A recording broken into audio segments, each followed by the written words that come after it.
الحمد لله رب العالمين والصلاة والسلام على أشرف الأنبياء والمرسلين نبينا محمد وعلى آله وصحابته أجمعين أما بعد فالسلام عليكم ورحمة الله وبركاته. Bienvenue à toutes et à tous sur Jannah TV, la chaîne pour les musulmans, par les musulmans. Et bienvenue à vous pour cette série de vidéos spéciales Ramadan. La vidéo d'aujourd'hui a pour thème comment profiter du mois du Ramadan. Comment profiter du mois du Ramadan? La meilleure manière de profiter du mois du Ramadan est d'élaborer un plan, une stratégie pour ce dernier. Car dans le cas contraire, on perdra très rapidement le fil, on s'éloignera rapidement des objectifs en tête et nous n'aurons pas du tout accompli ce qu'on imaginait réaliser pour ce mois-ci. Il se peut qu'on faiblisse jusqu'à parfois délaisser les obligations pendant le Ramadan, voire même commettre des péchés ou l'ayad billah. Le prophète Mohammed sallallahu alayhi wa sallam nous dit dans un hadith: Raghima anfu mri'in dakhala alayhi Ramadan fansalakha qabla an yughfara lah. C'est-à-dire, malheur à celui qui a laissé s'écouler le mois du Ramadan sans s'être fait pardonner ses péchés, rapporté par At-Tirmidhi. Vous vous demanderez pourquoi autant d'engouement pour ce mois? Et pour vous répondre, il y a plusieurs raisons qui nous pousseraient à se motiver et à se donner les moyens pour profiter pleinement de ce mois. Tout d'abord, sachez que le mois du Ramadan est le mois du Coran, comme vous le savez tous. Allah subhanahu wa ta'ala nous dit dans le Coran: Shahru Ramadan alladhi unzila fihi al-Qur'an hudan lin-nasi wa bayyinatin min al-huda wal-furqan. Le mois du Ramadan au cours duquel le Coran a été descendu comme guide pour les gens et preuve claire de la bonne direction et du discernement. Et il dit également: Inna anzalnahu fi laylatin mubarakah. Nous l'avons fait descendre en une nuit bénite. Et il dit également: Inna anzalnahu fi laylatil qadr. Nous l'avons certes fait descendre pendant la nuit de Al-Qadr. Donc lorsqu'arrive le mois du Ramadan, comme le dit le prophète sallallahu alayhi wa sallam, les portes du paradis sont ouvertes et celles de l'enfer sont fermées, tandis que les shayatin, al-jinn, sont tous enchaînés. Le hadith est rapporté par Al-Bukhari au Muslim. Ensuite, chers frères et sœurs, il faut savoir que toute récompense pendant ce mois béni est multipliée. Le prophète Mohammed sallallahu alayhi wa sallam nous dit que Allah nous dit dans le hadith divin que tous les actes du fils d'Adam sont pour lui, sauf le jeûne, il est pour moi et c'est moi qui lui en assure la rétribution, et chaque hasana sera multiplié par 10 qui sera multiplié par 700. Par exemple, le prophète sallallahu alayhi wa sallam, pour nous donner l'exemple de cette multiplication de bonnes actions, il nous dit que une umrah accomplie pendant le mois de Ramadan est semblable à un hajj. Donc une simple umrah qui prend quelques heures, Allah subhanahu wa ta'ala te donnera la récompense d'un pèlerinage qui est le 5e pilier de l'islam. Le hadith est rapporté par Muslim. Le prophète sallallahu alayhi wa sallam dit également dans un hadith: wa yunadi munadin, et il dit: ya baghi al-khayri aqbil wa ya baghi al-sharri aqsir wa lillahi utaqa wa dhalika fi kulli layla. Le prophète sallallahu alayhi wa sallam, il dit que il y a un appeleur qui appelle, et ceci chaque nuit, et qui dit: ô toi qui désires le bien, avance, et ô toi qui désires le mal, éloigne-toi. Et Allah subhanahu wa ta'ala a franchi des serviteurs, et ceci chaque nuit du mois du Ramadan. En résumé, chers musulmans, on peut désigner au moins 4 moyens qui nous permettront, par la permission d'Allah, de profiter de ce mois. La première de ces causes, chers frères et sœurs, passer un maximum de temps à la mosquée. Passer un maximum de temps à la mosquée. Pourquoi passer un maximum de temps à la mosquée? Car effectivement, l'environnement de la personne affecte cette dernière, positivement ou négativement, selon l'aspect de ce dernier. Et il est clair donc que de se trouver dans la maison d'Allah subhanahu wa ta'ala ne lui sera que bénéfique. Les pieux prédécesseurs restaient énormément à la mosquée pendant le mois de Ramadan, et lorsqu'on leur demandait la cause à cela, ils disaient: Nuhafidhu ala siyamina, nous préservons notre jeûne. Et comme vous le savez, le prophète Mohammed sallallahu alayhi wa sallam, il dit dans le célèbre hadith: Khairul biqa'i ila Allah al-masajid, les meilleurs des endroits auprès d'Allah sont les mosquées.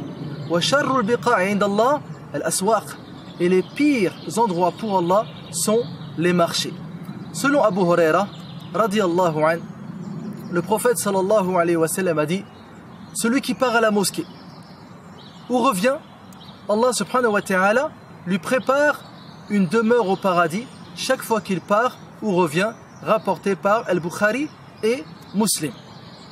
Il faut donc, chers musulmans, rester un maximum de temps à la mosquée, assister aux cours à la mosquée, assister aux assises de sciences dans les mosquées, lire le Coran à la mosquée, mémoriser le Coran à la mosquée pendant le mois du Ramadan. La deuxième des causes, chers croyants, s'éloigner des actes qui diminuent la récompense du mois du Ramadan, car malheureusement énormément d'actes annulent ou diminuent les actes des jeûneurs et des jeûneuses.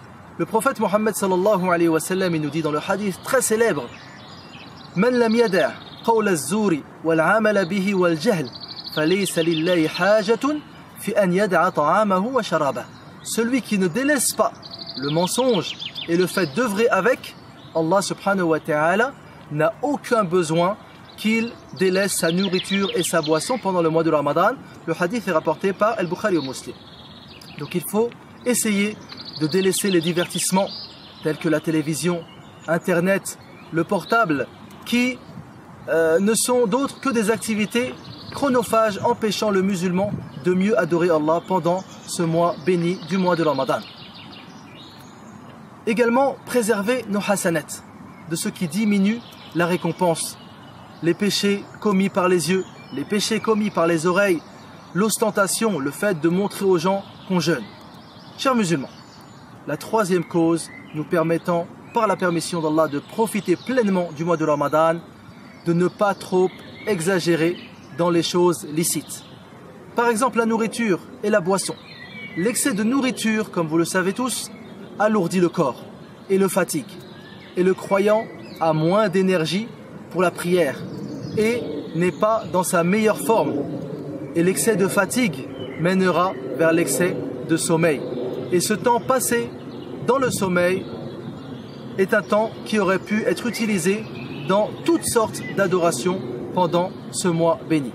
Chers croyants, la quatrième cause, Inch'Allah, nous permettant de profiter pleinement de ce mois de Ramadan et d'avoir un plan et d'avoir une stratégie détaillée pour ne pas perdre son temps pendant le mois de Ramadan, qui est un mois qui passe très vite.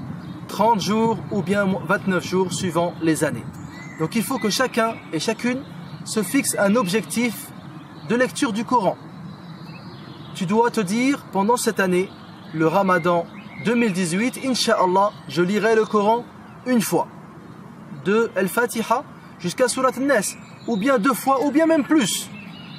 Plus tu récites le Coran 2 fois, mieux c'est, et ta récompense t'est inscrite. Le prophète sallallahu alayhi wa sallam dit que celui qui lit une lettre du Coran, une hasana lui sera inscrite, et cette hasana sera multipliée par 10. Il dit ensuite, je ne dis pas que Alif Lam Mim est une lettre, mais Alif est une lettre, Lam est une lettre, et Mim est une lettre.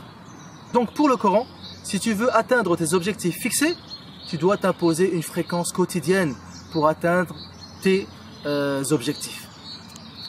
Également, parmi les objectifs à avoir, le fait de ne pas manquer, si tu peux, une seule prière à la mosquée.